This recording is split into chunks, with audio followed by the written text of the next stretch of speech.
Good morning on this Sunday, September 15th, and welcome to the Georgia Gang. Georgia House Speaker John Burns is the first high-ranking Republican out with plans for new gun safety laws and more access to mental health care after the Appalachia High School shooting. Also, the first debate matchup between Harris and Trump. How did it impact Georgia voters? And Fulton District Attorney Willis says no thank you to a subpoena to testify before a state Senate committee investigating her conduct. Melita, Phil, and Brian are here. Alicia Thomas-Searcy is filling in for Theron. Welcome back. The debate and discussion begin right now. From the Fox 5 studios, the Georgia Gang starts now. Georgia House Speaker John Burns is the first top Republican in the state to start the conversation about what can be done to prevent school shootings like the one at Appalachia High School in Barrow County. Some of Burns's proposals include greater access to mental health care, incentives to encourage the safe storage of guns, and tougher penalties on those who threaten schools. Phil, I'll start with you this week. This is where we're going to have to see a lot of compromise because we know Democrats want more. Even Republican State Rep Deborah Silcox of Sandy Springs said she would push for universal background checks. Well, it is going to be a topic of debate when the session starts, the General Assembly in January, and rightly so. And I think you mentioned at the top, and the speaker did too, mental health. We discussed that a lot last week too. And I think what's going to happen is also, we also talked about this a little bit, districts have to communicate better with one another. In the case of the shooting, one district didn't know that this problem was going to be coming into their school district. So I think that's a really good issue too. And then yes, safe gun storage. I think you can find bipartisan compromise on that. But you do have to compromise on those issues, but not on the core issues of the Second Amendment and people's right to keep and bear arms. That's where the radical Democrats always try to spoil a lot of this legislation by insisting on confiscation and going too far. Alicia, you served in the legislature. You know that this is a give and take and a lot of compromise here. What are your thoughts? So I'm not going to politicize this issue. When I think about the facts in the case here, there were a lot of missed opportunities here from the FBI that clearly did not fully investigate this threat that they found using the IP address of this 13-year-old at the time, questioned the parents, questioned him, didn't do enough to notify the school district, and then they move. The other school district didn't know anything about it. And then when you read about the fact that the parents attempted to notify the school, get help for him, the grandmother was there the week before to ask for mental health services, the day before the shooting to ask for mental health services. You know, the kid walks into a school with a gun in his book bag. No one notices. So the series of events is just awful. And then, of course, this, if you want to call him a father who bought his son a 14-year-old kid an assault weapon is just unacceptable. And so I think the areas where we don't even need to think about compromise or politics is addressing red flag laws and making sure that agencies are communicating with each other. There's no politics involved in that. For the FBI to have to effectively communicate with state agencies and school districts, there shouldn't be any politics involved with school districts communicating to one another, to monitoring students when these threats are happening. For schools to listen to parents when they say, my baby needs help. I wonder if he ever got any mental health services. And so these are the things that I don't think need to be politicized, that we don't have to talk about Second Amendment or not. These are things that can be done quickly, and I appreciate Speaker Burns for his leadership. I think Republicans need to step up on this, and we have to protect children, period. And while we don't want to politicize it, but politics will come into play. Sure. Brian, we talked about there are some vulnerable Republicans in some districts in the state house. How are you advising them on this issue? I mean, we saw Silcox is coming out for universal background checks. We clearly see that there are some Republicans who want to go further. Well, Deborah Silcox represents probably the swingiest district in the entire state, and her district is very suburban. It is Sandy Springs, North Buckhead, maybe a little bit into Roswell. So it's going to be a different electorate than you're going to have in a rural Georgia Republican district. And there's going to be a very different approach to these issues. And if you see the video that she put out this week, she talks about she's an independent voice. She's sending a very clear signal that if you don't like what the other Republicans are saying, I'm offering something different. But at the same time, it's a more common sense conservative approach than what my Democrat opponent would give you in this race. I want to second Alicia actually for commending Speaker Burns, because this, in the last 2 weeks, is the top issue outside of the presidential race for Georgia voters. He is showing vision. He is showing that he is serious. If you did a word cloud on the things that Speaker Burns said, family would be the biggest word in that word cloud. It is something he talks about all the time, something very near and dear to his heart as a father and grandfather. He wants to see children safe. So let me ask you this before I go to Melita. The governor came out and said that he's waiting for all of the facts to come before he makes a large statement about policy. Right, and he clarified later that he wasn't pushing back on Speaker Burns himself. Of course, Speaker Burns is Governor Kemp's top ally in the General Assembly. And I think Governor Kemp's statement was pragmatic. I trust him that there's more that we don't know to come out that may clarify some of these issues.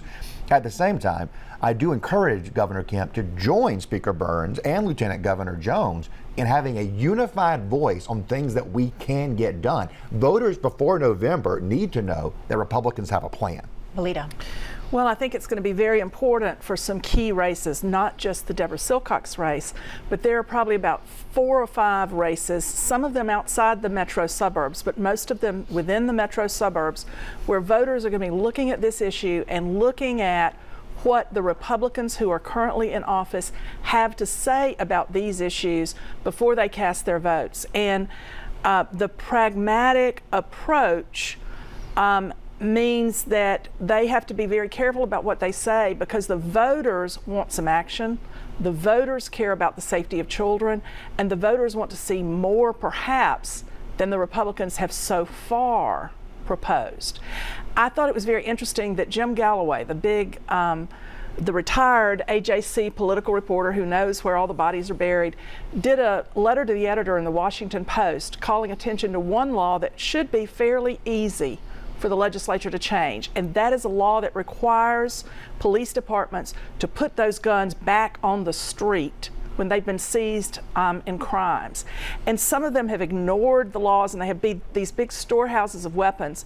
Law enforcement would love to see those weapons just melted down into hunks of metal instead of putting them back out on the street. That'd be a real quick, easy fix. Good point. Alicia, you kind of touched on this, and it seems that many systems failed here as we learn more details about the shooter, Colt Gray. I mean, according to his family members, they had reached out for help, trying to get him mental health services. We know the FBI, local law enforcement had investigated him last year. I guess new laws, in my opinion, are only as good as the systems in place. So what do you do? And I'm not pointing fingers and saying that people dropped the ball, but I mean, there were a lot of steps here that I feel like were missed. Absolutely. I think some of this is not in law, though. We expect that agencies are going to communicate with each other, but clearly they have not. And so we need to require that in law.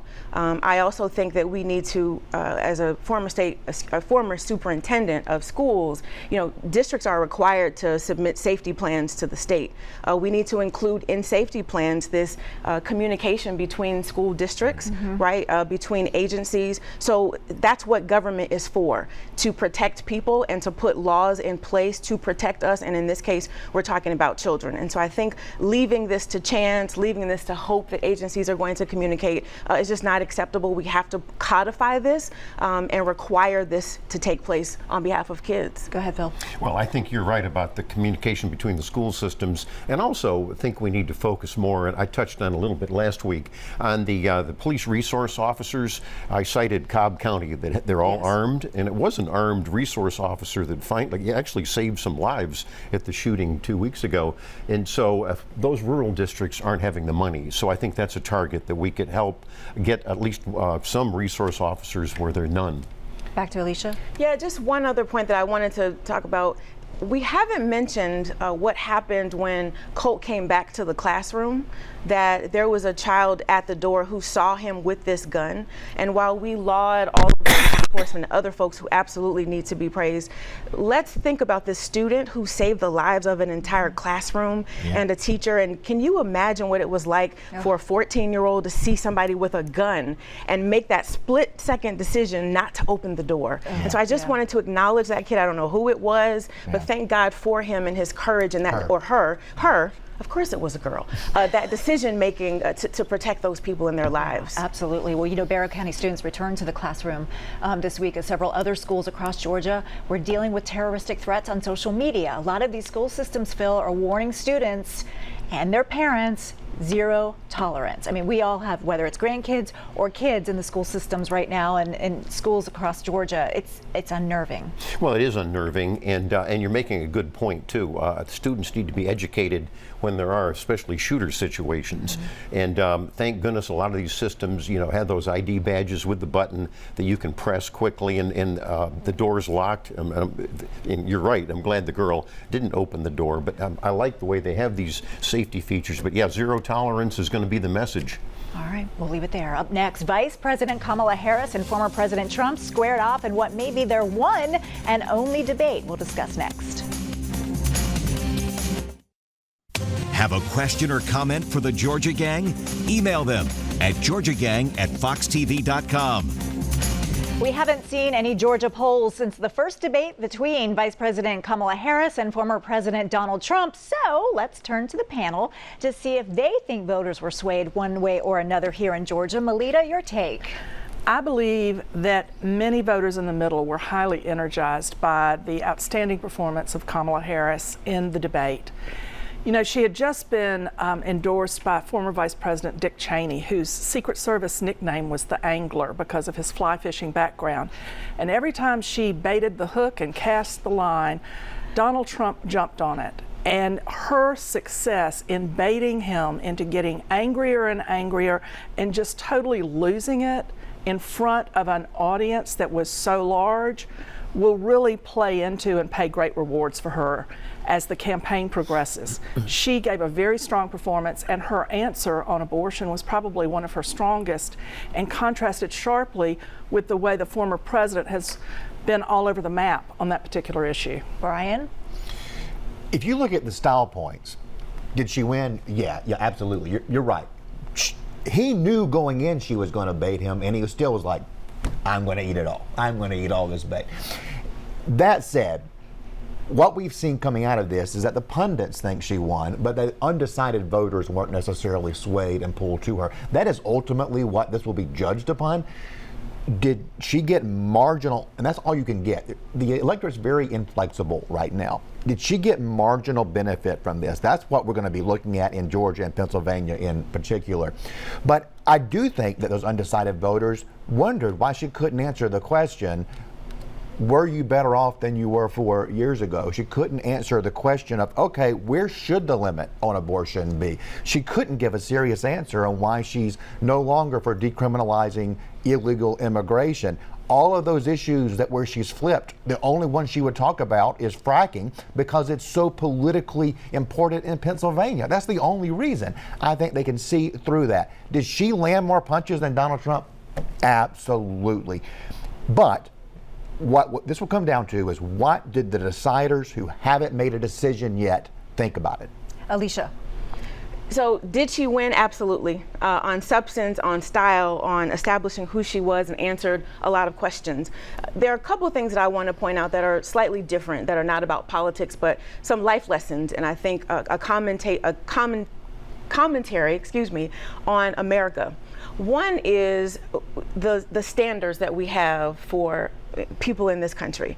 Here you have a candidate who is a 34-count felon. He has been found liable for sexual abuse. He's an habitual liar. I mean, the list goes on and on and on.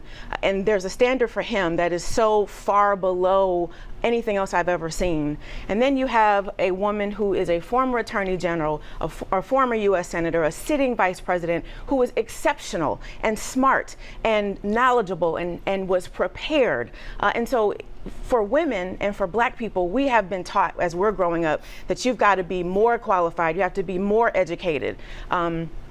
Just to be able to compete. And so this was a commentary on just that, that you can be this below average man and run for president, and the bar is so low for you, but in comparison to a woman who has all of these exceptional qualifications. Number two, it was a joy to sit between my husband and my daughter and lean over to my daughter and say, this, my dear, is what preparation looks like.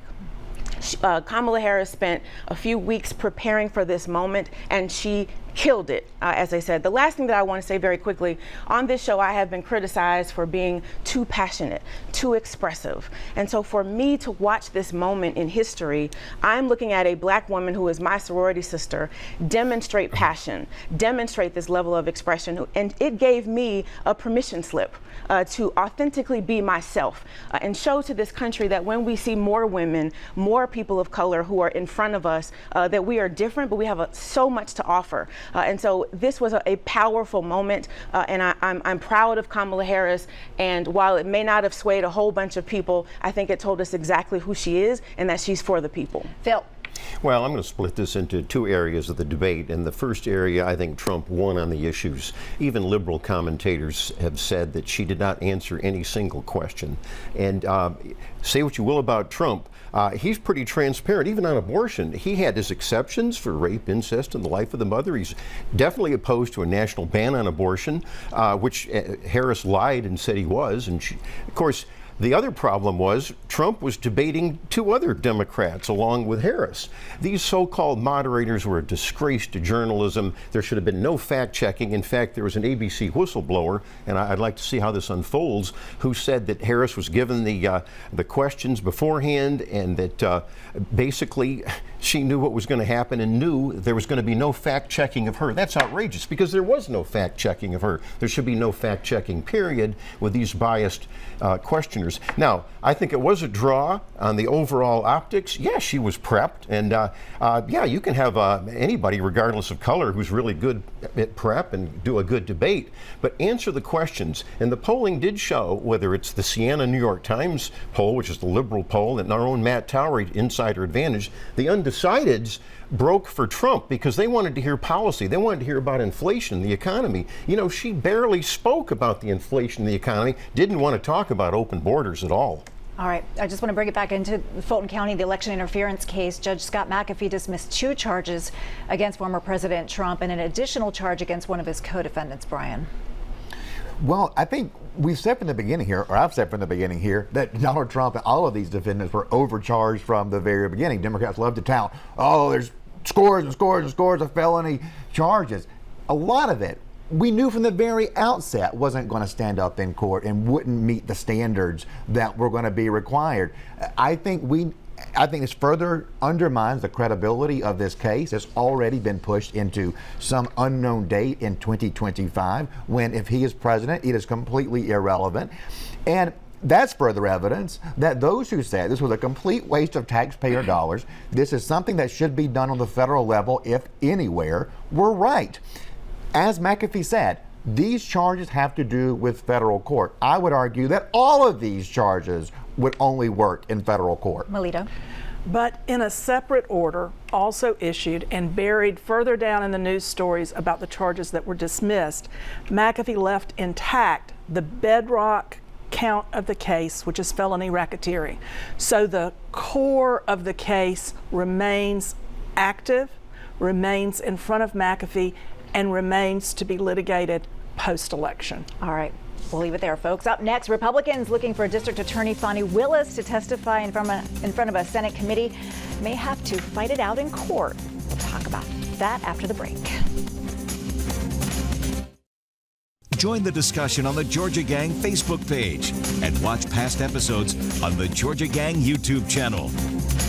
Fulton County District Attorney Fani Willis is reportedly refusing to testify before a state Senate committee investigating her conduct. Willis's attorney, former Governor Roy Barnes, says she will not testify until the courts weigh in on whether subpoenas from this committee are valid. Alicia. Well, if you've ever seen a waste of taxpayer dollars, this would be it.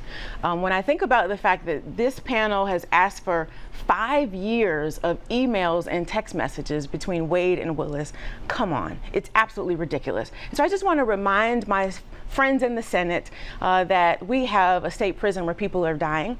We've got a broken child welfare system. We have mothers who can't have facilities to deliver their children. I would like to see the Georgia Republicans mind the business that pays them. Phil. Well, I think they have proper oversight. A Senate committee does that. They're also addressing these problems, maybe not as great as we would want them. But this is Fulton. Well, can I finish? This is Fulton County's top law woman, and that she's violating the law. Now, Roy Barnes is a great attorney. We know what he's doing. He's delaying all of this. But she needs to speak out if she's so confident in what she's doing. We want to hear from her.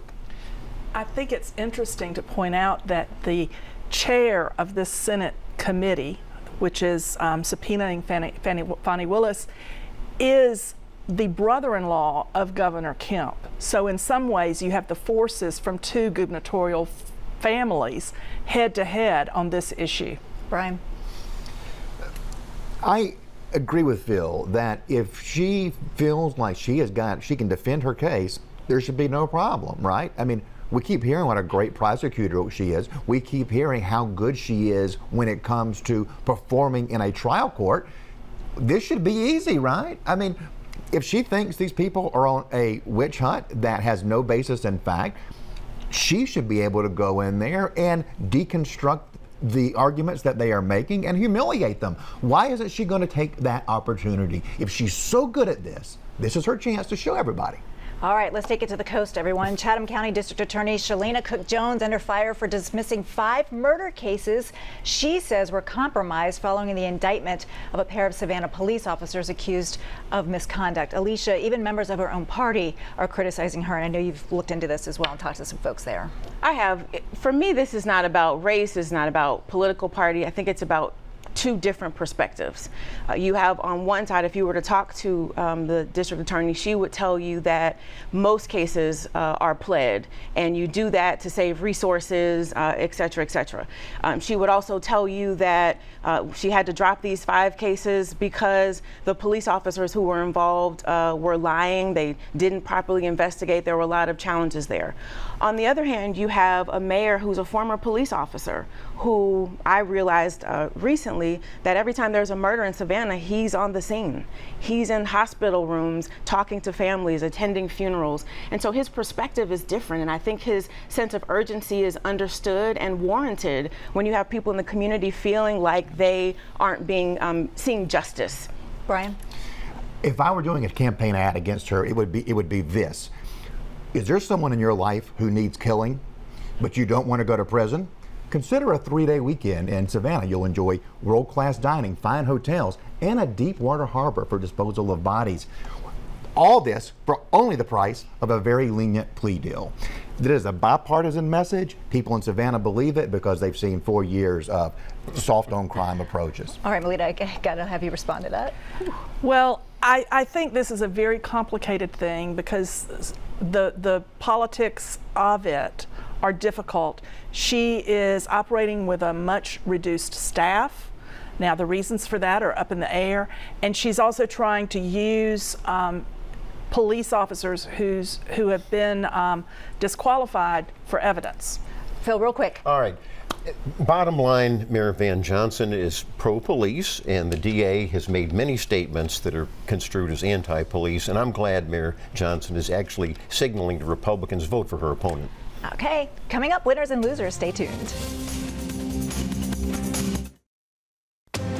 Time now for the week's winners and losers. Okay, Brian, we'll start with you.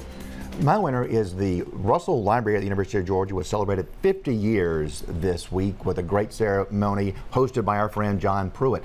And also at the University System of Georgia's gala, the Rick Jackson Fostering Success Act gave $10 million to foster students who are trying to get to college. Very few actually make that bridge. This is a huge donation. And Dan Cathy of Chick-fil-A actually gave some matching funds toward it as well. What a wonderful charity to give to. It's great, and I work with them, and they are amazing and do so much for kids who are aging out of foster care. So it's great to see that amount of money. It's going to make a huge difference. Yes. Alicia. I'm going to start with my loser first because I never like to end on a negative note, but Cobb County Schools, because they recently passed a policy that nonpartisan groups can't do voter registration in schools. All the districts around us are able to do voter registration. I'm really frustrated about that. This is not about politics, it's about civic education. A couple of winners, Eleanor West, I met this week during my time spending with APS. We did an event with a new superintendent. He's one of my winners along with the APS board. They're doing an exceptional job. He's a great, courageous leader. And then finally, want to mention very quickly that this weekend at the High Museum, Alicia Keys and her husband Swiss Beats, their art exhibit opens up called Giant. My husband and I went to New York to see it. It's phenomenal, and so I highly recommend people go and see it. Okay, Phil. Well, I think my winner, and Brian, you were at this gala you were just referenced. It was the University System of Georgia Foundation. It was their scholarship gala. They're doing a great job, and Sonny Perdue was there, the chancellor, and said, we're a community and we want to help these students financially. And ironically, my winner is also Jake Tapper, the liberal with CNN. He said, you know what? Those moderators, so-called, were terrible during the debate. We're supposed to be eliciting policy issues as journalists. They failed. The dark side of journalism are these Democrat propagandists who are these moderators. Melita. My winner of the week, because it was National Hunger Action Day, is the Atlanta Community Food Bank, which works with more than 700 partners to provide more than 113 meals a year. And then I would like to express condolences to the families and friends of two brilliant Georgia journalists and storytellers, Art Harris and Macon-born journalist Tina McElroy Ansa. All right, make it a great week, everybody.